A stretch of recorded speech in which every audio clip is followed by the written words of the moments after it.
En mayo de 1941, la isla de Creta es atacada. En el mayor asalto aerotransportado jamás lanzado.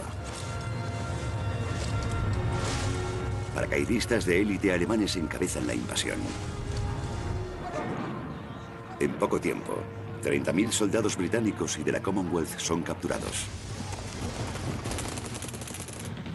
Una unidad de lo más heterodoxo es reclamada para entrar en acción. Sus hombres están entrenados para llevar a cabo audaces ataques por tierra o mar. Los comandos.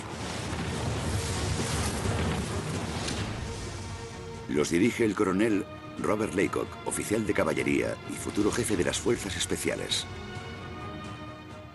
Estaba listo para el reto. Por encima de todo era un hombre de acción. Era un buen líder. Le acompaña un peculiar oficial del servicio secreto, el escritor Evelyn Waugh, más conocido por su agudeza de ingenio que por sus dotes de militar. Creo que hizo una demostración de coraje sorprendente, más de lo que se podía esperar de él. Pero lo que todos piensan que será un asalto rutinario para tomar un aeródromo, se convierte en algo muy distinto cuando llegan a Creta. El escenario era dantesco. La plaza entera olía a muerte y derrota. Si alguien quisiera pintar un cuadro del infierno, era justo aquello. Los comandos se ven de pronto luchando sin armas pesadas, en una desesperada acción de retaguardia contra las tropas de montaña de élite de Hitler.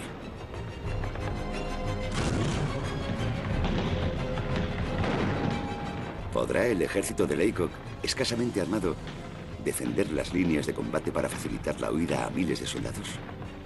¿O será arrollado y a continuación capturado?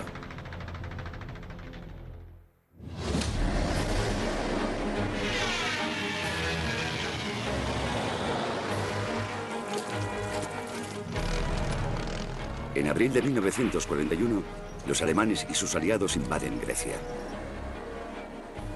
En el marco de una devastadora campaña avanzan veloces a través del terreno montañoso. Al cabo de 3 semanas, Grecia ha caído.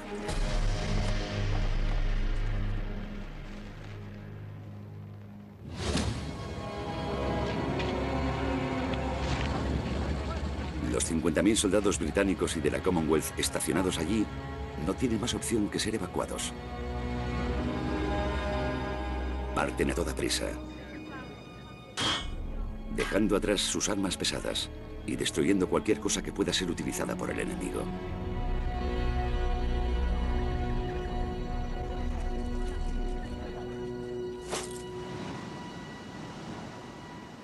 La mayoría de los soldados son embarcados hacia Egipto, donde se encuentra el cuartel general de las fuerzas británicas en el norte de África.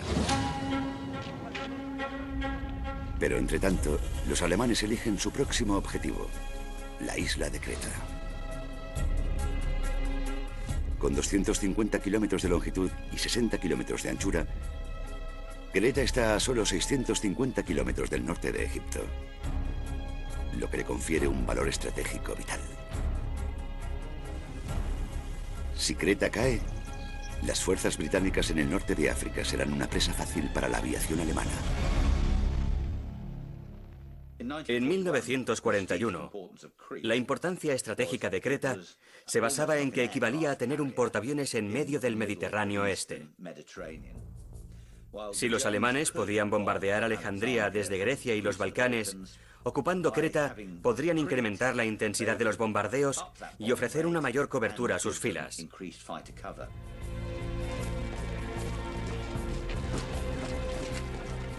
Hasta ahora, solo una pequeña guarnición ha defendido Creta con el apoyo de unos pocos cazabombarderos de la RAF. Pero Winston Churchill está resuelto a ocupar la isla a cualquier precio. Pero, ¿quién puede ocuparla? La mayoría de tropas británicas en el norte de África están ya ocupadas librando la mayor batalla de sus vidas, reteniendo la embestida del Afrika Korps del general alemán Rommel.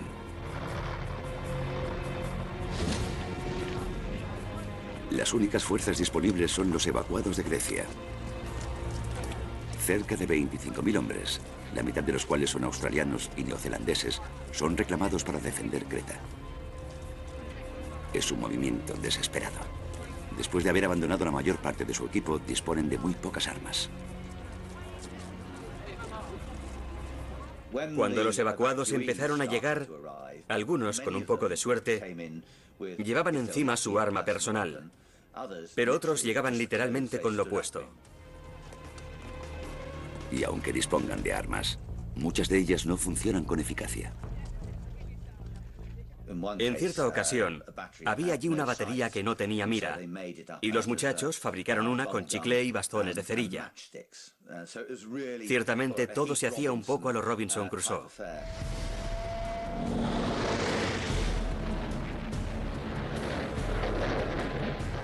A principios de mayo, la Luftwaffe ataca y debilita las defensas de Creta mediante un intenso bombardeo que se prolongará durante 2 semanas.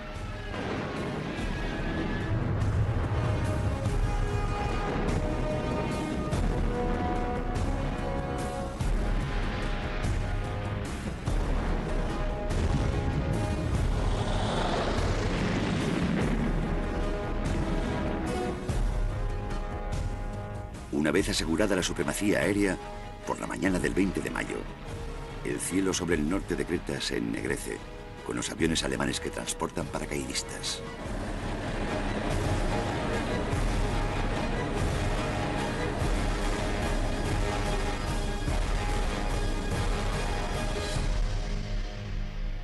El general Freyberg, que dirige a los defensores de Creta, no parece inmutarse.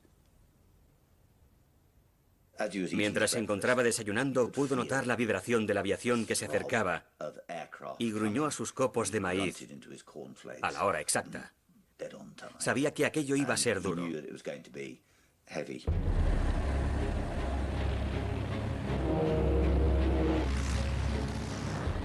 Es el mayor asalto jamás lanzado.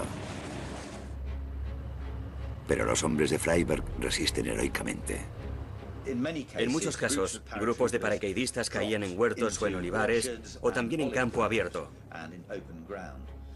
Y allí eran capturados por pequeños grupos de neozelandeses.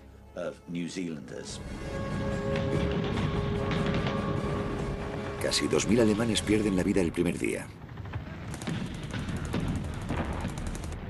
Pero al final, la potencia de fuego alemana se impone. A 25 kilómetros del cuartel general británico en la bahía de Suda, sitian el aeródromo de Maleme, de vital importancia estratégica. Los alemanes ya pueden incorporar refuerzos convenientemente armados. Es un escenario crucial en la batalla. Si los ingleses quieren ocupar Creta, antes deben retomar Maleme. Desde su cuartel general, el general Freyberg podía ver cómo, por toda la bahía, los Junkers llegaban, aterrizaban y despegaban. Y después llegaba otra tanda. Y entonces comprendió que el puente aéreo vital para llegar a Creta estaba en Maleme y solicitó que Maleme fuera tomada.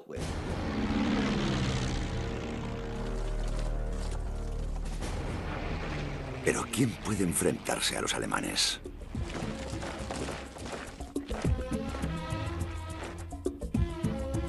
Sucede entonces que, a unos 600 kilómetros de allí, en Egipto, los ingleses parecen tener la fuerza ideal y el comandante ideal para esta misión.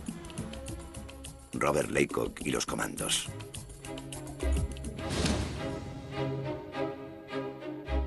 Robert Edward Laycock lo tiene todo. Es apuesto, elegante y está bien conectado. Nació en el seno de la aristocracia del ejército británico. Como hijo de un general de brigada, siguió el trillado camino de la élite militar. Desde los campos de deporte del Eton College, pasando por su instrucción como oficial en Sandhurst, hasta su servicio en uno de los mayores regimientos de Gran Bretaña, la Royal Horse Guards.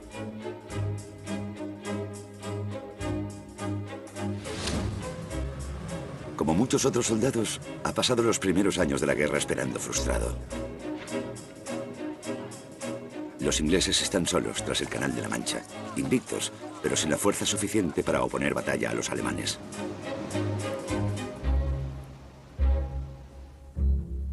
Pero entonces, Laycock recibe una llamada de un célebre pariente. El astro del cine David Niven. Niven ha abandonado Hollywood y ha regresado para luchar por su país. Su esposa es pariente lejana de Laycock. Niven ha oído que Churchill planea reunir una fuerza no convencional y se plantea hacer una llamada a su amigo.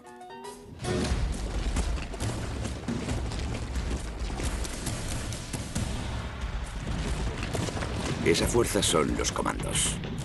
Su tarea consiste en lanzar ataques breves e intensos para hostigar al enemigo. A estas alturas, Gran Bretaña poca cosa más puede hacer. En estos primeros días, los criterios de selección de los voluntarios son bastante vagos. El sargento James Dunning es uno de los que responden a la llamada. La noticia aparecía en la orden del día. Se buscan voluntarios para servicio especial. No recuerdo exactamente, pero había una serie de requisitos que debían cumplir los voluntarios. Saber conducir, saber nadar, estar preparado para viajar en submarino y estar dispuesto a lanzarse en paracaídas. Y pensé que era una misión a mi medida. Por encima de todo, los comandos solicitan hombres ansiosos de acción y aventura. Robert Laycock es aceptado de inmediato. Enseguida es ascendido a teniente coronel y le es confiada la dirección del comando número 8. Es un líder nato. Tenía un rostro temible, un rostro de boxeador con maneras de caballero. Era de facciones duras, pero bien parecido. Y estaba en forma, siempre parecía estar muy en forma. Cada unidad de los comandos se compone de unos 500 hombres, dirigidos por 10 jefes de tropa. La primera tarea de Laycock consiste en reclutar oficiales. Sus criterios de selección son de lo más riguroso. Laycock nos dijo, id con más cuidado que al elegir esposa, y no admitáis a ningún enclenque. Fue un consejo muy sensato.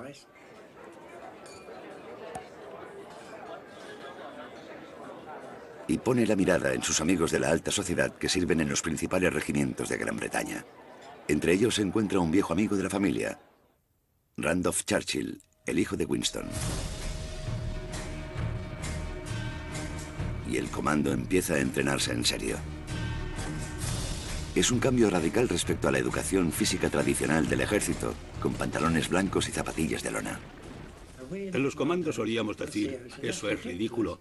¿Para qué pensáis que os estáis entrenando? No es para jugar a rugby, ni a fútbol, ni ningún otro bonito deporte. Os estáis entrenando para luchar. Por eso hacíamos gimnasia en traje de campaña y llevábamos armas. Y si era necesario, cargábamos con las mochilas. Y no necesitábamos hacer pesas ni cosas por el estilo. Llevábamos nuestros rifles y hacíamos ejercicios con ellos. Y eso dio pie a la idea de hacer carreras de obstáculos.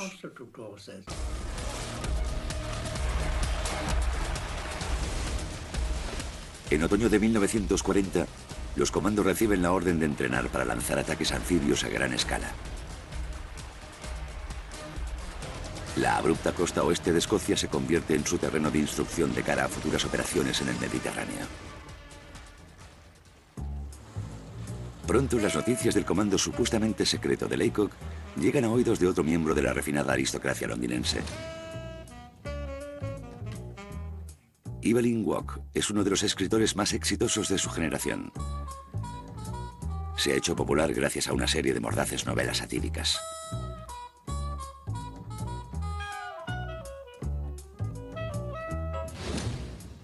A la edad de 36 años decide presentarse voluntario al ejército, donde no puede reprimir su lengua mordaz, como recuerda uno de los oficiales que sirvieron junto a él.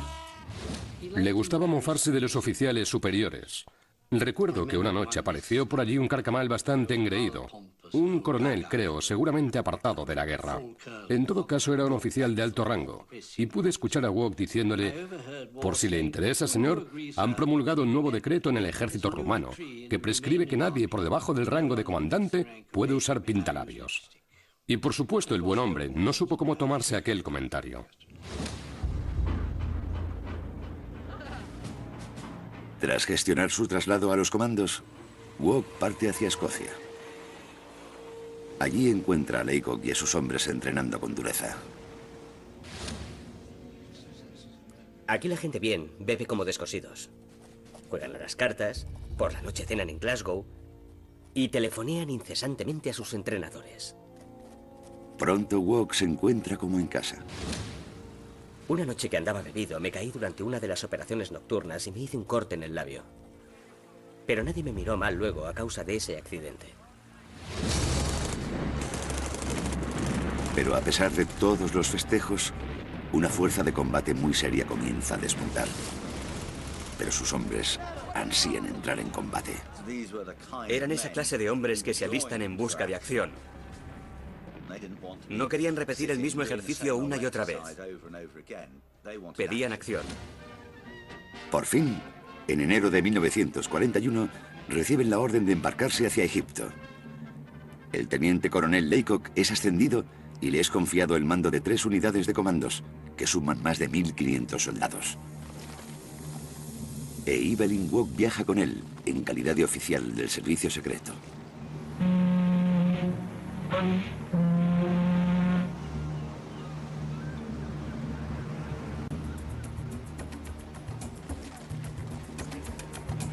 En el norte de África, los comandos de Laycock son conocidos como Lay Force. Para esta misión se han fusionado con otra unidad, los comandos de Oriente Medio.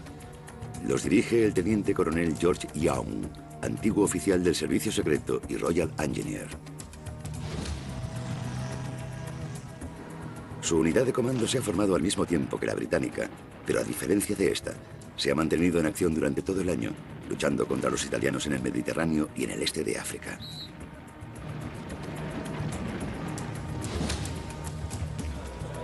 Pero si Laycock esperaba experimentar por fin un poco de acción, por el momento parece estar equivocado. Aparte de una misión frustrada, ahora él y sus tropas no tienen más ocupación que cruzarse de brazos y disfrutar de los placeres de Egipto. Here in the old bazaars of Cairo, there's 101 things symbolic of the East, and which to some of the folks at home will prove the most novel presents they've ever received. But what's this? Something which to those at home will be as precious as water in the desert was to these lads. Silk stockings. Pero entonces, el 22 de mayo, se extiende la noticia de que Creta necesita una fuerza de ataque para tomar el aeródromo de Maleme. Es justo la clase de trabajo para la que los comandos han sido adiestrados.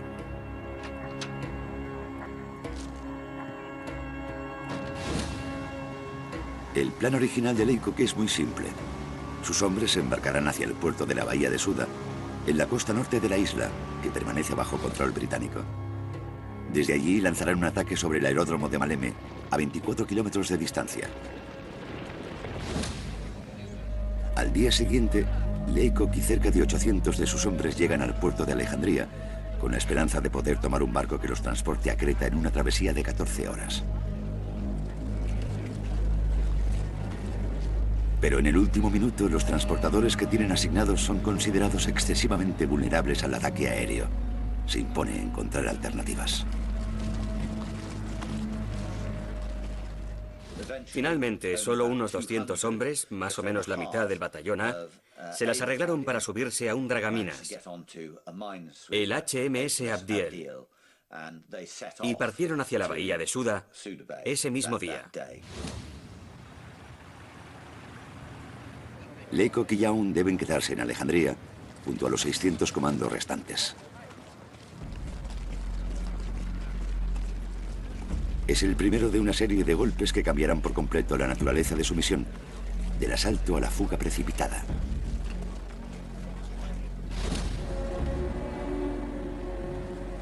Por fin, al cabo de 18 horas, se encuentran navíos adecuados.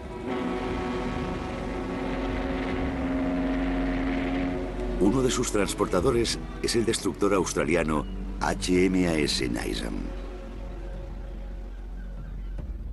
El guardiamarina Adrian Holloway, que tiene por entonces 18 años. Eran las tropas más peculiares que había visto nunca. Iban armados hasta las orejas y cubrían sus rostros con pasamontañas aunque hiciera calor. Y debajo de los pasamontañas había caras pintadas de negro. Y me pareció que todo cuanto necesitaban para luchar eran alfanjes. Parecían una formidable fuerza de combate. Alguien me dijo al oído, son desertores de la Legión extranjera. Y me recordó el célebre comentario del Duque de Wellington. No sé qué están haciendo al enemigo, pero por Dios, qué miedo dan. Pero más tarde, mar adentro, Laycock sufre un contratiempo que no había previsto. Al principio el tiempo era muy agradable, era como ir de crucero por el Mediterráneo. Estaban todos desparramados por la cubierta de hierro, disfrutando del día soleado, pero más tarde hacia las 9 se levantó un vendaval.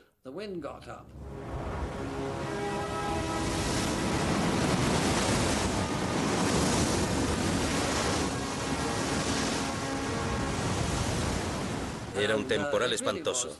Soplaban vientos de fuerza 9. Para entendernos, la fuerza 12 en la escala de Beaufort es un huracán. Y en estas el barco comenzó a balancearse y a dar cabezadas y los vómitos se mezclaron con el agua salada.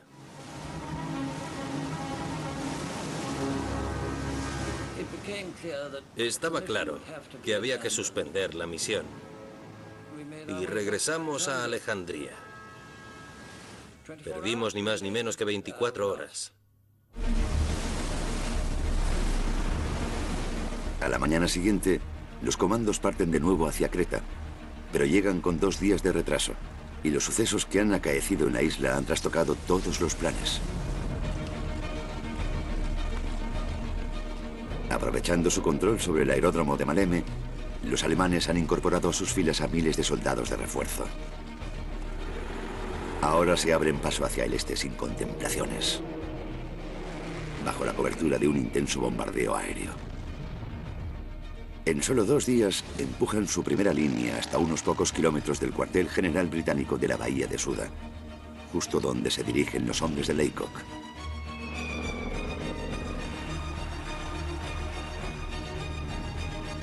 Cuando por la noche llegan los barcos de Laycock, tropiezan con el primero de una serie de severos reveses.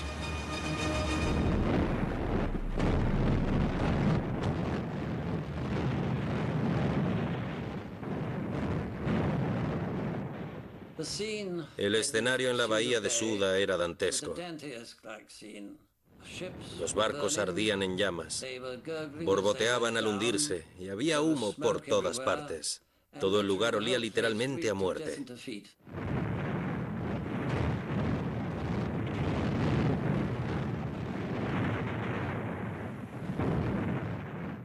Era simplemente horrendo.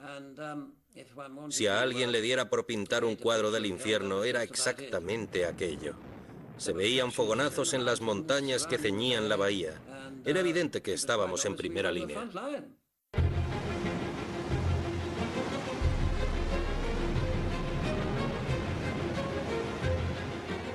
Para salvar sus barcos, la Armada ordena a las fuerzas de Laycock desembarcar lo más rápido posible. Con las prisas, tan solo pueden llevarse la munición y los víveres que pueden transportar a mano y se ven obligados a abandonar su importante equipo de comunicaciones. Pero llegan noticias aún peores. Evelyn Waugh rememora la llegada de un angustioso oficial.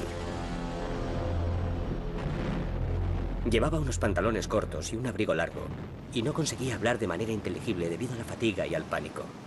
Dios mío, es un infierno, dijo. Nos vamos a retirar.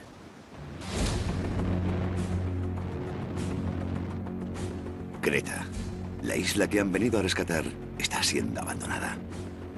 Según parece, la misión de los comandos ha terminado antes de empezar. Pronto el general Freyberg confirma las malas noticias. Cuando abandonaron la zona portuaria y se vieron envueltos en aquel caos de tropas en retirada, tropezaron con el general Freyberg. Y este les dijo, no, es inútil seguir atacando Maleme, nos retiramos. Dijo, intentad encontrar al general Weston. Él organizará la retirada y os impartirá órdenes. Weston es el oficial de los Royal Marines cuyos hombres han defendido la bahía de Suda. Cuando Laycock y Waugh dan con él, de nuevo reciben malas noticias. No solo las tropas abandonan Creta, por si fuera poco, la fuerza de Laycock deberá cubrir su retirada. Su visión es contener la acometida de unos 18.000 alemanes, mientras más de 20.000 soldados británicos y de la Commonwealth, atrapados al oeste de Creta, recorran 60 kilómetros por el terreno agreste, atravesando las montañas blancas de Creta hasta llegar a la pequeña aldea de pescadores de Sfakia, en la cara sur de la isla. Desde allí podrán ser evacuados por la Royal Navy y conducidos a un lugar seguro en Egipto. Pero mientras retienen a los alemanes en la bahía, sucede algo para lo que Laycock y sus hombres no están siquiera mínimamente equipados. Normalmente, para cubrir adecuadamente una retirada, es preciso disponer de armas pesadas y de un buen soporte aéreo. La fuerza de Laycock solo posee máquinas ligeras, pistolas y rifles. Pero Robert Laycock y su compañero de armas, el teniente coronel George Young, aceptan el reto. No eran el tipo de hombres que se echan atrás por un pequeño cambio de planes. Ni siquiera por un gran cambio de planes. Pero no van a luchar solos. Weston está desplegando también a sus Royal Marines y a unidades de las fuerzas australianas y neozelandesas. El plan para la retirada consiste en utilizar una serie de posiciones de bloqueo a lo largo de la ruta de fuga. Cuando los alemanes avancen, las tropas que les harán frente en primera línea resistirán tanto tiempo como puedan para después retirarse, retrocediendo hasta la posición de bloqueo más próxima.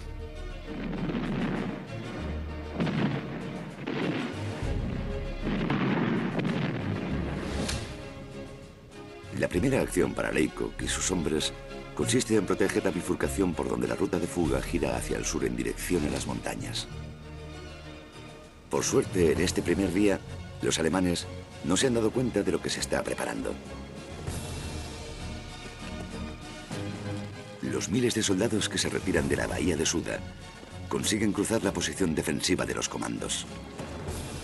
Hasta el momento, la retirada transcurre con normalidad. Laycock se retira con la mayoría de sus hombres, dejando atrás unos 50 soldados que habrán de defender el frente un tiempo más. Pronto a estos comandos se incorporan soldados del 28º Batallón Maori. El subteniente se presentó ante el comandante de la compañía y dijo: me gustaría unirme a ustedes para luchar. Y la reacción fue: adelante, amigo, las tropas ya están en posición. Los maoríes tenían algo de comida y estaban listos para combatir la mañana del día 28. Pronto se convierte en una heroica acción de resistencia. Desde el amanecer, las tropas de montaña alemanas despliegan un violento ataque. Pero no consiguen desplazar a la fuerza combinada de comandos y maoríes. Tenían sangre guerrera en las venas. Eran los socios ideales para la Life Force. Al verlos en acción, sin duda su comandante sentía que aquellos eran los hombres ideales para combatir en la fuerza de Laycock, y ciertamente demostraron serlo. Los alemanes permanecen retenidos en la bahía durante unas preciosas horas. Y cuando finalmente avanzan, se encuentran con que los maoríes y los comandos se han escabullido antes de que puedan ser rodeados, retrocediendo hasta la posición defensiva más próxima. Esta se encuentra en Bab Ali Hani, donde el teniente coronel George Young, con sus hombres de los comandos de Oriente Medio, ya está en plena acción.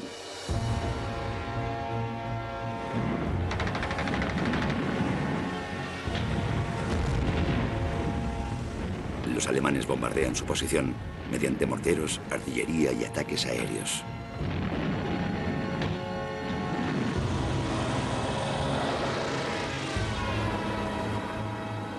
Evelyn Waugh ha pasado 2 días bajo el incesante bombardeo de la Luftwaffe.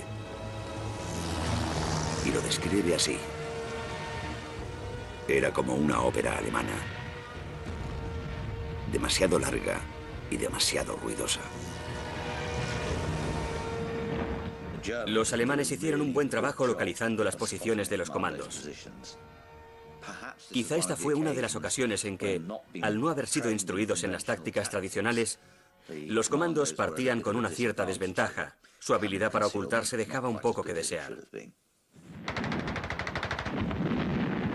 Con George Young en apuros, el coronel Robert Laycock decide sumarse a la acción, y lo hace a su peculiar manera. Se contaba que apareció con su gorra de Peak Service, con su banda roja de oficial del Estado Mayor alrededor. Demasiado evidente. Mientras todos los demás se agazapaban en las trincheras y detrás del terraplén, Laycock paseaba erguido entre ellos, mostrando a cada momento que él era el líder del comando. Eso lo convierte en una presa fácil para los francotiradores alemanes. Ni sus propios hombres pueden dar crédito. Ya se puede imaginar las palabras que le dedicaron. Las palabras de admiración más sentidas que habían pronunciado jamás los australianos y los comandos. Locura o no, la bravocunada de Laycock funciona. El avance alemán queda bloqueado durante el resto del día. Entonces, cuando comienzan a acercar su posición, Laycock ordena a sus comandos retirarse una vez más. Salieron hacia las 20 horas de aquel día. Y a partir de ese momento, se dirigieron a las altas montañas. Es la etapa más dura de la retirada. Las montañas blancas, de más de 2.100 metros de altura, se interponen entre ellos y la costa sur. Bajo el calor de finales de mayo, caminando por abruptos senderos de montaña y con los alemanes siguiendo sus pasos, será una prueba de fuego incluso para los comandos. La carretera no era de primera. Era una carretera estropeada, de caliza, que humeaba bajo el sol. Para los miles de exhaustos soldados que los comandos intentan proteger, es un verdadero suplicio.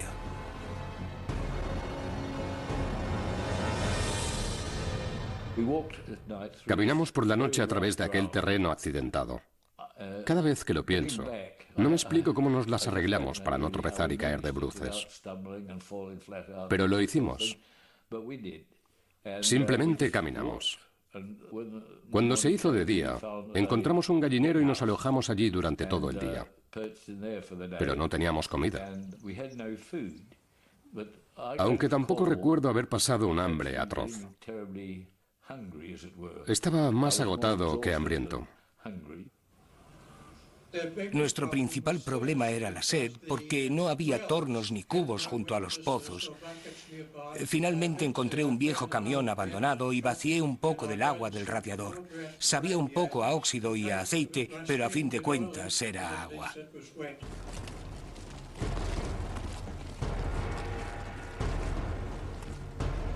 Con las tropas de montaña alemanas presionando cada vez más cerca, los hombres de Laycock se valen de cualquier estratagema imaginable para ralentizar su avance. Cruzaban tanques en la carretera. Los vaciaban de combustible y dejaban el motor en marcha. Y así una masa de metal bloqueaba la carretera a los alemanes y les ocasionaba importantes demoras. El 28 de mayo, un día después de la llegada de los comandos, la cabeza de la columna aliada en retirada alcanza la costa sur.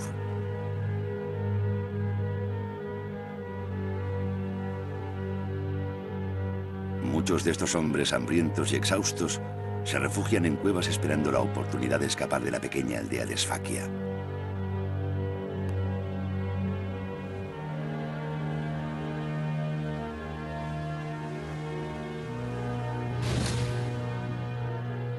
Con cerca de 20.000 personas huyendo hacia la costa, el general Freyberg, que se encuentra en Sfakia para intentar organizar la evacuación, debe luchar contra el reloj. Calcula que como mucho en 4 días la isla caerá.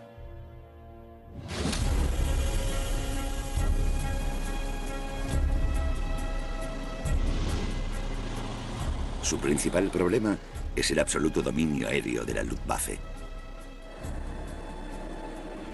Durante el viaje de 14 horas desde Egipto, solo los barcos más rápidos de la Royal Navy pueden resistir el acoso de los bombarderos alemanes.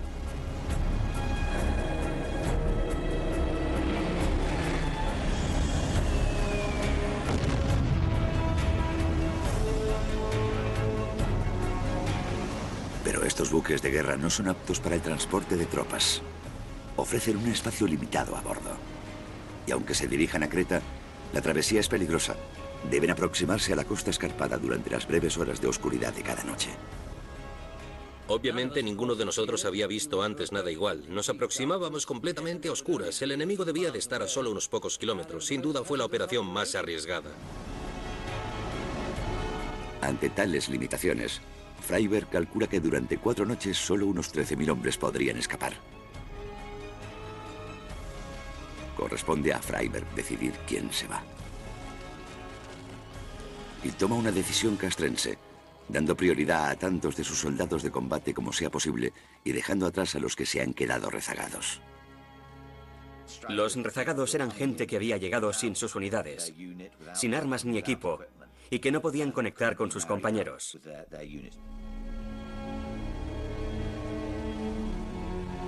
Estos hombres quedarán a merced de los alemanes.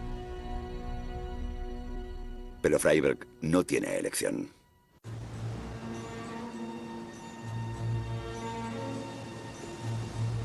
Por la noche del día 28, los primeros barcos de rescate llegan con el guardiamarina Adrian Holloway a bordo.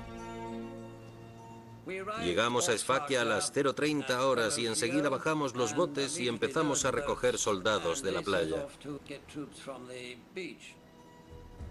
El clamor general que se escuchaba era: gracias a Dios por la Armada. Todos tenían plena confianza en que la Armada iba a evacuarlos de aquel horrible escenario y estaban muy agradecidos por poder ser embarcados. El soldado de infantería neozelandés Roy Hammond es uno de los heridos que figuran en la lista de los que se irán. Aquella noche salimos hacia la playa. No sé a qué distancia estaría, seguramente a 2 o 3 kilómetros, bajando por un camino de cabras. Llegamos a la playa y allí esperaba una lancha de desembarco para llevarnos a los barcos. Partimos más o menos a las 4:30 de la madrugada. Pero pese a haber conseguido huir de Creta, Roy Hammond todavía no está fuera de peligro.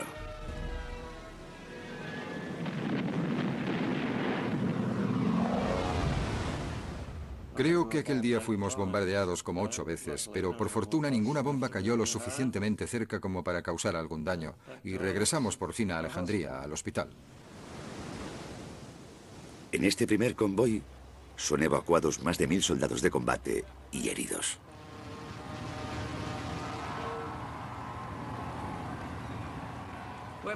Cuando llegamos a Alejandría, los barcos hacían sonar sus sirenas. La gente nos saludaba con la mano y nos sentíamos poco menos que héroes. Fue una experiencia muy alentadora después de lo que habíamos pasado. Pero cuando estos primeros evacuados desembarcan en Alejandría, en Creta permanecen todavía otros 19.000 soldados que esperan también ser salvados. Durante el día siguiente, el 29 de mayo, muchos de ellos aún se encuentran a 25 kilómetros de la costa, en un vasto altiplano en pleno centro de las Montañas Blancas. En esta fase en que la retirada es cubierta por otras tropas, los comandos de Laycock descienden de las montañas y se dirigen hacia su siguiente posición de bloqueo. Con toda seguridad, descendieron por la garganta de Imbros, un desfiladero de 9,5 kilómetros, muy profundo y abrupto, donde era muy poco probable que los alcanzara una bomba o un proyectil de la Luftwaffe o por el fuego del ejército alemán. Era una ruta magnífica para descender. Los exhaustos comandos se preparan para la desesperada defensa de los accesos a Esfakia. Se atrincheran en el altiplano litoral a 5 kilómetros de la aldea. Laycock está muy cerca de la playa donde tienen lugar las evacuaciones. Su principal preocupación es ¿qué lugar ocuparemos en la lista de prioridades para la evacuación? La respuesta llega de parte del general Freyberg, desde su cuartel general improvisado, situado sobre la playa de Esfakia. La fuerza de Laycock figura en la lista de tropas de combate que serán evacuadas, pero en último lugar, se calcula que les llegará el turno dentro de 3 noches.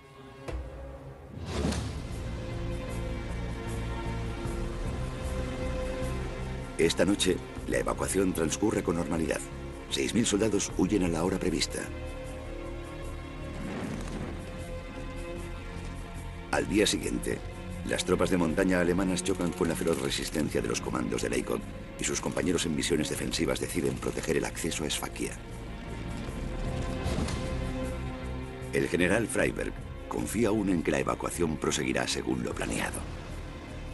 Otros 4 destructores, el Nizam, el Napier, el Kelvin y el Kandahar, se disponen a recoger a otros 3000 hombres. Pero la Luftwaffe tiene otros planes. Hacia la hora del té nos atacaron 6 aviones y nosotros nos dimos la vuelta como siempre.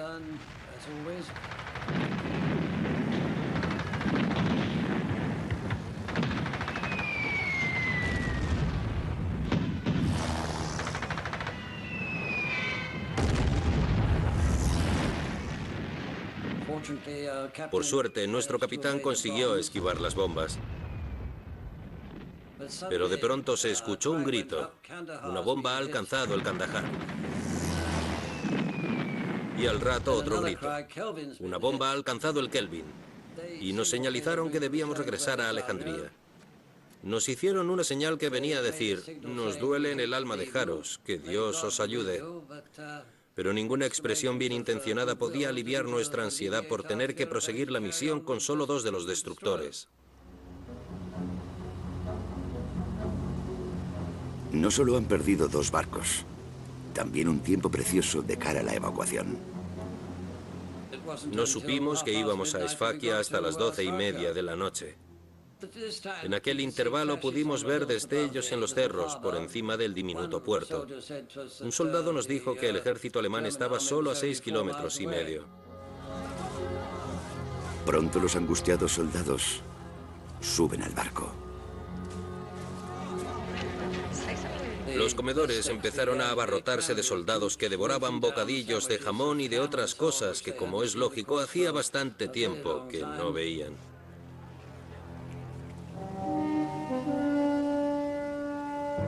Sin embargo, con tan solo 2 barcos, esta noche la Armada Británica únicamente ha conseguido evacuar a 1500 hombres, la mitad del número que el general Freyberg había previsto. Pero ese ya no es su problema. Esta misma tarde ha tomado la ruta de fuga VIP a cargo de la Comandancia de Oriente Medio. No pueden dejar que su general caiga en manos alemanas.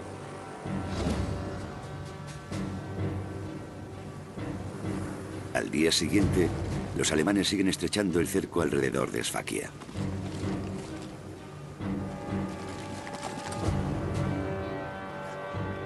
En la aldea crece la tensión. Todavía hay allí 9000 soldados británicos y de la Commonwealth, y un montón de soldados rezagados desesperados por huir. Pero a las 6:30 de la tarde, el general Weston, el hombre al que ha sido confiada la evacuación, sabe con certeza que esta será la última noche.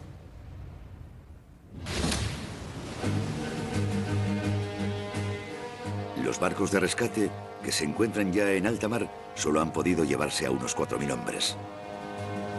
Suceda lo que suceda, un gran número de soldados deberá quedarse en la isla. Todo cuanto Weston puede hacer es ceñirse al plan.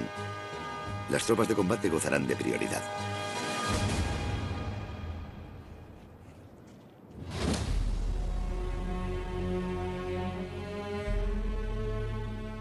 En el altiplano que corona la aldea, cerca de 700 comandos de Leykop al mando del coronel George Young mantienen todavía su posición defensiva. Permanecen a la espera de ser evacuados. Sus órdenes son esperar hasta que las unidades neozelandesas y australianas de la lista de Weston se hayan retirado. Evelyn Waugh lo recuerda. Weston dijo que teníamos que cubrir la retirada y que el oficial de embarque nos enviaría un mensaje desde la playa de Sfakia cuando pudiéramos retirarnos también.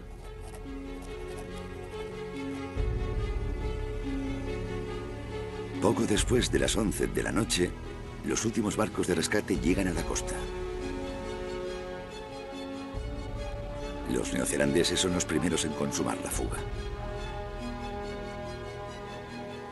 Cuando las demás unidades se desplazan hacia la playa, los comandos cubren su retirada desde encima de la aldea esperando que pronto les llegue a ellos el turno. Pero alrededor de la medianoche, todavía siguen esperando. Laycock y Walk intentan averiguar qué está pasando y se encuentran con el caos más absoluto. De camino hacia la playa, las tropas en combate tienen que abrirse paso entre montones de rezagados. Y lo que es peor, el general Weston, el responsable de la operación, ha huido junto con su personal en otro hidroavión VIP. Con los minutos pasando y sin nadie al mando, Laycock imparte sus propias órdenes y envía un mensaje urgente a sus comandos apostados sobre la aldea. Les comunica que es hora de retirarse.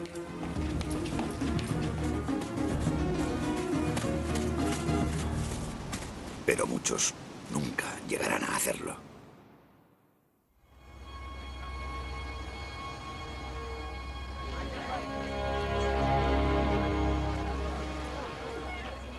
Cuando los barcos de rescate llegan por fin a Alejandría, las consecuencias de esta caótica noche se ponen de manifiesto. El coronel Robert Laycock y Evelyn Waugh han huido. Pero solo otros 128 miembros de los comandos han logrado escapar a bordo de los últimos barcos.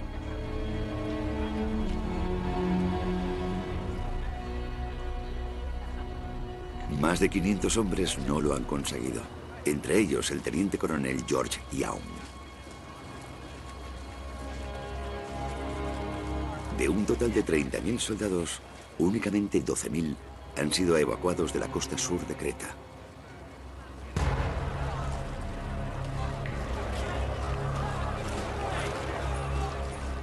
Los hombres que han sido abandonados en la isla afrontan un largo y penoso viaje hacia la cautividad.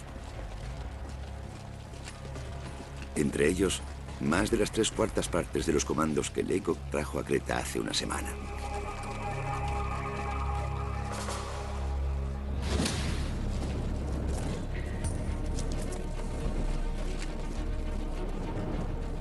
Tras la operación surgen numerosas preguntas. ¿Podían las fuerzas británicas haberlo hecho mejor? ¿Han fracasado los comandos? ¿Abandonó Laycock a sus hombres?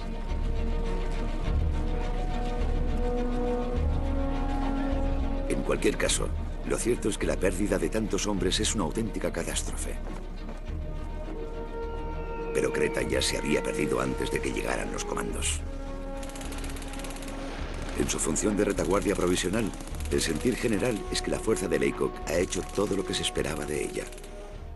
No estaban preparados para esa clase de operación, y todo cuanto podía hacer era cubrir la retirada de las tropas por etapas. Fue una operación bastante frustrante, pero aquellos hombres cumplieron su misión con fortaleza, coraje y agallas. George Young, uno de los hombres que han luchado con tanta bravura, pasará el resto de la guerra en la prisión fortificada de Colditz. Pero considera y seguirá considerando que la fuga de Laycock ha sido justa y necesaria. Y los superiores de Laycock están de acuerdo con Young. 2 años después, Laycock es ascendido y sustituye a Lord Louis Mountbatten como jefe de operaciones combinadas de Churchill.